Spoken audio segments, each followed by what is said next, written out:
Hey everybody, it's Dean Taraborelli, and thanks so much for tuning in.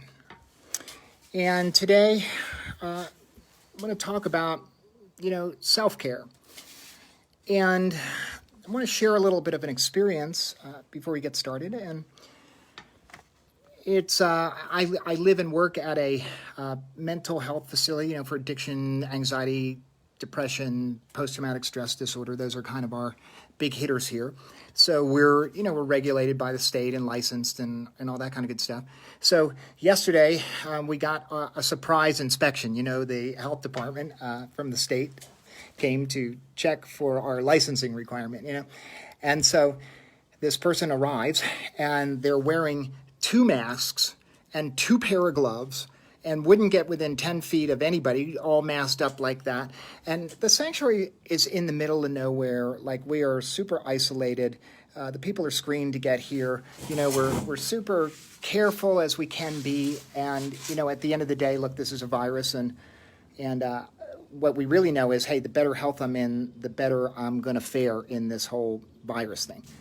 So anyway, but this person comes and they are doing everything they can to get through this inspection and get the heck out of here. And I thought about it, and I'm like, wow, just imagine what it must feel like to be in the world that way. Like that behind every door is this invisible predator that's going to get you. And what's interesting is that we become like a victim to this virus or so many other things. And wow, I felt such a deep sense of compassion for this person, so we did our best to try to help them and help them get out of here and all that. And I thought, wow, that's no different than a lot of the folks that come with really big mental challenges that have these, debilitating ways of dealing with them. Addiction and, depressive episodes and all kinds of stuff. So really spoke a little bit last, like every time, like, wait a second, if my health is really a factor in this whole, whether I get this virus or not, and my health is a factor in whether I have a really vibrant, amazing life, and my health is a factor in the relationships that I will attract into my life, and my health is a factor in every single experience of my life and my mental state, holy smokes. Maybe I should shift the focus on, some dude in a laboratory going to save me, which, hey, hopefully a good vaccine comes and it's safe. And even though we know now that vaccines aren't always as safe as they may be, they're not without issue. Like, nothing in the world is without any side effects, except for love and plants and other things. So nature doesn't seem to have a side effect, right? But other things do. So at the end of the day, again, this is not against anything, but last week we talked about my DNA is the product of hundreds of millions of years of engineering in the finest laboratory. So I trust that more than I'm going to trust some guy who happens to be under a lot of pressure right now to come up with a solution, right? And how many drugs have been put out in the market and then have been recalled later? So again, I want to trust my inner technology.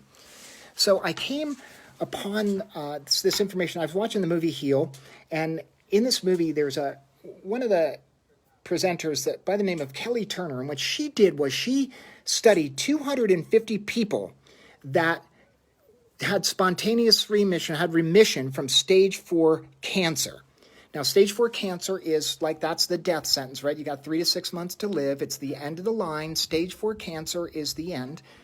And these 250 people had remission, and they didn't use standard chemo radiation. So what did they do? Hey, that's a good question. This person is she's interested in cancer. It's affected her own life. So just like addiction and mental illness has affected my life, that's why I work at a place like this. She's concerned about cancer. But I thought, wait a second. If a person can heal from stage 4 cancer, do you think they can get over anxiety? Do you think they can get over addiction? Do you think they can get over depression? Do you think they can get over post-traumatic stress disorder? And I'm like, yeah. So she did a study. Well, how did they do that? So she came up with this exhaustive list. There was 70 things or so of what these people did, but she isolated it down to a handful of things that they did. And when I looked at these things, there are 9 of them. I'll share some of them today. But I looked at those things and I'm like, wow, this is the holistic approach. This is exactly what we're doing at the sanctuary. Like verbatim, this could be a commercial for the sanctuary. And again, if a person can get over stage 4 cancer, then wow, I'm willing to bet that we can get over some of the things that they tell us traditionally that haven't been. And addiction is one of them. They say, once you're an addict, you're always an addict. And I can tell you 100% based on my own experience and seeing it hundreds of times, if not thousands of times, that is not true. I grew a new body that doesn't have addiction. And I proved it a million times. I had plenty of operations, horrendous heroin habit. And I have zero, and I get painkillers at like 0 cravings, 0 side effects, 0, like nothing. No, it doesn't, it's just another day. So now what's interesting, I shared this with somebody and they were a cancer doctor, an oncologist, and they were like, that's bullshit. We know about this in the mainstream. We know about this. Like, come on now. A lot of people write a lot of books, like what the heck. But I can tell you, Kelly Turner's book's been translated into like 28 languages. So it must be something. And to that end, I also will share, I was talking to somebody, PhD psychologist, that is a big influence on us around here, and actually our clinical coordinator. And I said to her, by the way, if nutrition, if our entire immune system's in the gut, then why aren't we talking about gut health in this thing? And she said, well, doctors aren't educated. They don't know that. It's not out yet. And I thought, wow, okay, well, let's get it out. So the things that these people did to get over their stage 4 cancer, the first thing they did was change their diet. Now, again, apparently in medical school, they spend, a couple of hours on diet. But if you are knowing people like Mark Hyman, who's a very well-known author, David Perlmutter, also a very well-known author, talk about our entire nervous system is in our gut, and our entire immune system in our gut. So what affects our gut the most is the things that we put into our gut. So we know now that anxiety and depression are the product of inflammation, and not sometimes, but all the time. So where does inflammation come from? It comes from the things that I put in my mouth. It also comes in, it's internally generated. So when we have unresolved trauma in the past, that keeps playing in my limbic brain keeps secreting cortisol and other things. All these stress hormones are toxic. They're inflammatory. We're not meant to bathe in cortisol all our lives. We're meant to have short spurts of that. That actually keeps us robust. So they radically changed their diet. And one of the things that we are very particular about at the sanctuary is food. Food is medicine. Every cell in your body used to be either an organic carrot or an organic potato or grass-fed meat or some chemical processed food. And, so interesting, people go out and they buy the expensive car, they put in the best gas, the best oil, the best additives, and then they put junk in their mouths. And that becomes the building block of what's going to be my muscle tissue, my connective tissue, or my brain cells. So they changed their diet. Serotonin, made in the gut. So all those serotonin reuptake inhibitors, again, I'm not saying, please don't hear, this is not a criticism of pharmaceutical or anything. I'm just saying, hey, we don't know how much serotonin is in the brain, so this whole thing, you've got a serotonin deficiency, well, nobody's ever been able to measure it, so we don't know how much is supposed to be there, so how can we say that there's not enough? But even if it is the case, hey, if I'm not focused on the serotonin manufacturing plant, I'm missing a giant opportunity for healing. The second thing that these people did was take control of their health. And that's what we're helping people to become empowered here. that the days of going to your doctor, you might want to think twice about just walking in the door that says, here, plunk this in your mouth, and you just get a script, walk out and fill it. Now with the days of information in the internet, hey, we can research. But there's a word called iatrogenesis. That's death by medicine. Death by medicine is the third leading cause of death in the United States.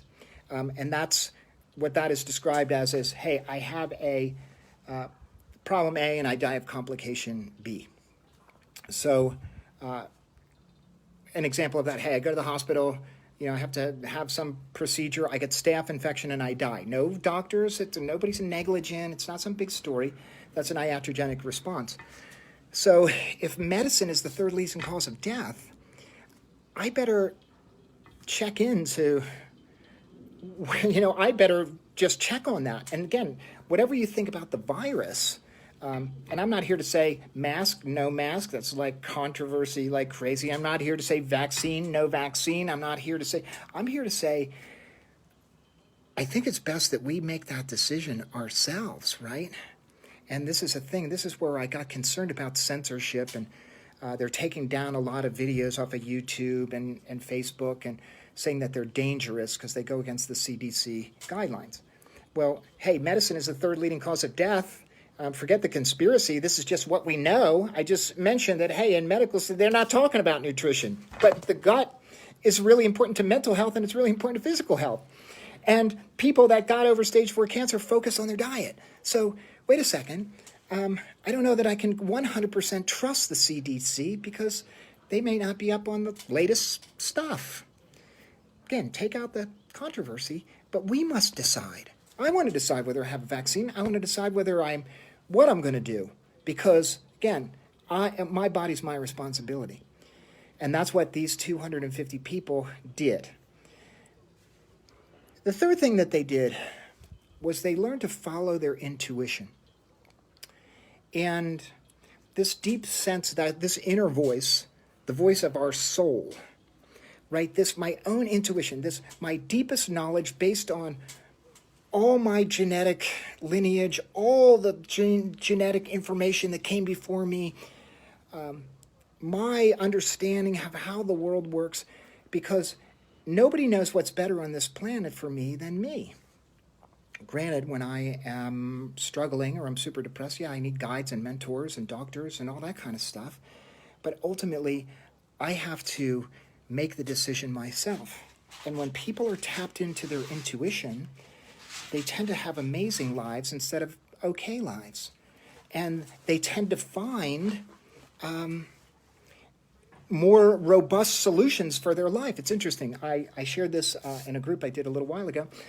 I was given a cancer diagnosis not too long ago in my life.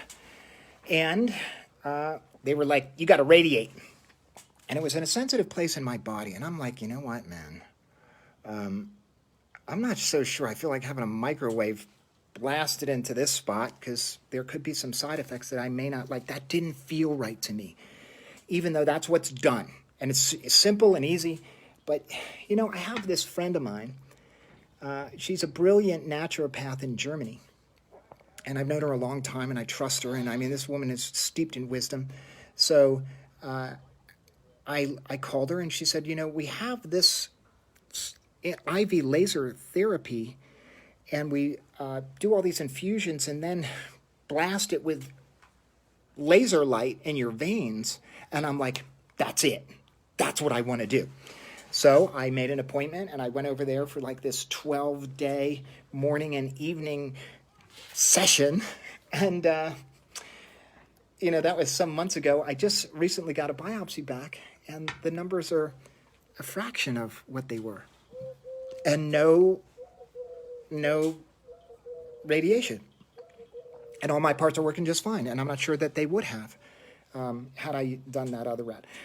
And again, this is a personal decision. If you want to get radiated and you want to get cancer, you want to get chemo or whatever, it's a personal choice. That's the most important part about it. But I think we feel like we don't have any options. And I think when fear and anxiety closes in on us, we don't feel like we have the options because we're stuck in the limbic brain, the survival brain. So if I'm stuck in the survival brain, I'm going to just come up with basic survival stuff. Hey, do what the quickest thing is. So following my intuition is what got me to go over and handle this cancer in a whole different way. So, and I never would have done that had I not trusted my inner knowing. And I have to tell you, it was a pain in the butt to go over there and hang out and go to the unknown and do all this stuff. Granted, it was totally fun, but I just knew that that was going to be the right thing for me. The fourth thing that these people all that cured themselves of cancer did was they used herbs and supplements.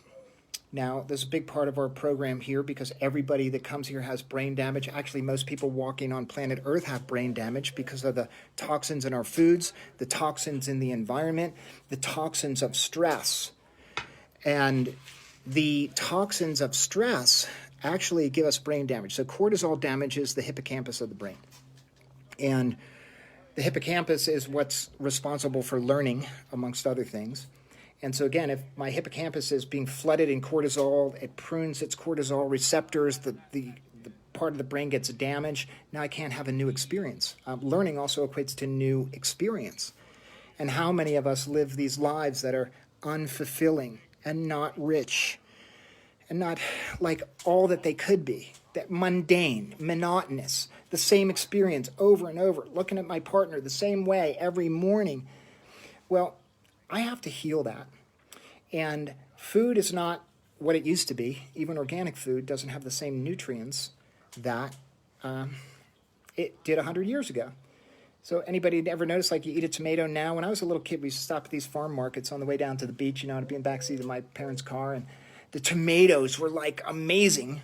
And now they don't taste like anything because they don't have the same nutritional components. So my body needs supplements. We need a supplement because I'm not getting it from food anymore, and I have an additional toxic load. So again, this is not directly affected, but this is how I heal myself so I'm not susceptible to the virus. And then I'm not susceptible to addiction, and I'm not susceptible to depression and anxiety. These are all things that we do here, and we've been doing for the last 15 years. So this is how I know that they work. And then this book comes out, and this person on the movie Heal just validates the whole thing. Something else that they did was release suppressed emotions. And suppressed emotions is when I have an experience that's troubling for me and I can't process it, and I just decide I'm going to don't worry about it, just stuff it. I have to look a certain way, or I file this thing in the unconscious mind, and I forget about it, but it doesn't forget about me. And every time something similar happens in my life, I respond from that place, so I keep having the same experiences over and over again. So anybody that's ever had a very disproportionate response to something that somebody did, your spouse comes in and says something and you fly off the handle. Was it really about that? Probably not. That's a repressed emotion, so we got to get them out of there. And there's a million therapeutic techniques to do that. But again, these are the things as I go limbic, and limbic is fear. There's a lot of fear on planet Earth right now. Hey, somebody breathing on me, somebody, I'm wearing a mask, I'm not wearing a mask, I'm going to get beat up for not wearing a mask, I'm going to beat somebody up that's wearing a mask, I'm going to, blah, blah, blah. Like, it's a very stressful time right now. So we need to begin to take better care of ourselves. So this is a time where old emotions might be coming up. Again, I don't have any reference to a pandemic. I don't have any knowledge. So it's not like, hey, the last time there was a big virus, I saw all this pandemonium on the planet, so I know this is bad. I don't have that, but this is stirring up some kind of other inner fear. I think fear of general mortality, of like, wow, something outside of my control is going to affect my life. In my life, how many times have I given my power over, been a victim to something? So in releasing these suppressed emotions, and again, you can get EMDR and you can do EFT, and there's trauma release. There's a million ways to do it. But again, people that got over stage 4 cancer, this is what they did. I'm just relaying the facts for you. Another thing they did was increase positive emotion. Hey, just like negative emotion creates the hormones of stress, positive emotions create the hormones of longevity and life force, and signaling my DNA to upregulate. So increase positive emotion. Social support, here's a biggie. I live in a community. The sanctuary is a community. The clients that come here they're in like a tribal system. They're in a family system. We have a dinner process share every single night that is something that everybody comments on, like that they're going to go home and start doing that instead of having the TV in the background or whatever, that we really hear about what's important for people and how they changed and what's going on for them, and people are really listening. And we are tribal in nature. We need each other. And I hear this stuff about, oh, let's be together apart and all this other stuff. I'm worried about that. I'm fortunate that I live at a treatment center and we're an essential service and we screen people coming. We do the best we can. But, look, apparently this virus can get transmitted electronically and everything else. So, just kidding. Anyway, but the soul needs connection. And this is the part that I'm the most worried about, because all the things that feed us on a soul level, social support, nature, many of us are being deprived of that right now. And I'm not saying it's necessary, not so necessary. I'm saying this is a side effect of the social distancing and what's going on. It's not a statement about whether you should do it or not. Just like anything else, it has a side effect. Like any drug, it has a side effect. Like any action, it has an effect. Like any thought has a vibratory correlation. This is just how it goes. Cause and effect is a big influencer in our lives. Next thing they did was deepen their spiritual connection. I just had a whole group about the energy body and how the energy body is influenced by a greater energy field. The magnetic field of the earth influences us in a really profound way. How that influences all life. Einstein even said the field, that's this thing around me, is the governing agency of the particle. That's me and that's you. So I'm being influenced by the Earth's magnetic field, and actually even the greater field outside of the Earth's field, the cosmos, spirit, creator, whatever word you want to use. And there are a million ways that I can increase that connection, because I know it's an energetic connection. It's got nothing to do with what I taste, see, feel, touch, smell. I can't get there in that way. But again, however you deepen your spiritual connection, people that got over cancer, that's one of the things they did. And again, if I'm worried about the virus or I'm worried about some other issue in my life, I might want to look at my spiritual connection. And the last thing I'm going to talk about today is these people had a strong reason for living. Purpose. Meaning. These are the most important things for a human. On like the hierarchy of needs, food, water, shelter, whatever. Purpose isn't even on there. Meaning isn't even on there. And I can tell you that's the whole assembly of life. What we assign meaning to is what we pay attention to. So what we don't assign meaning to, I don't pay attention to. So that's going to influence my direction in my life. If, I think it was Henry Ford that said, hey, if you think your life is great, it's great. And if you think your life is terrible, it's terrible. Both are true. Then it's true.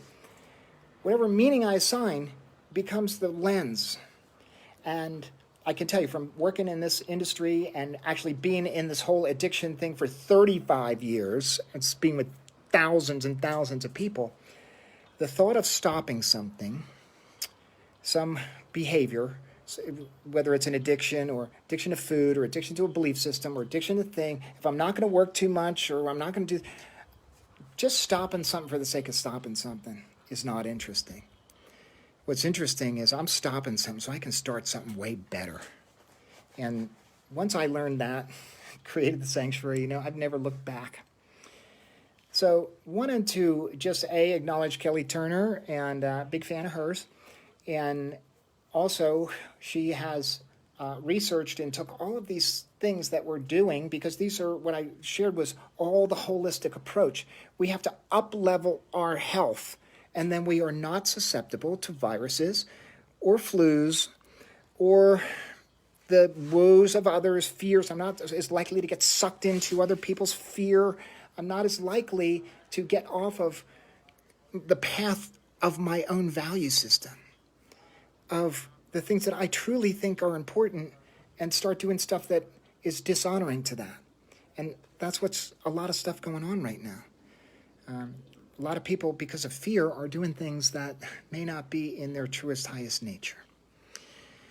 So hopefully that helps. Appreciate everybody, and thanks for being alive, and thanks for being part of this great change. You know, what's really going on planet Earth right now, all the systems are no longer working, and they needed to change because they've not been working for a long time. And it's very tumultuous, but this has been predicted, and we can say what we want, but it's happening. So we can either ride the wave or drown in the wave. So let's take the choice to ride the wave, and we'll see you next week. And Kelly, you'll see you on Tuesday. And anyway, many blessings, and aho.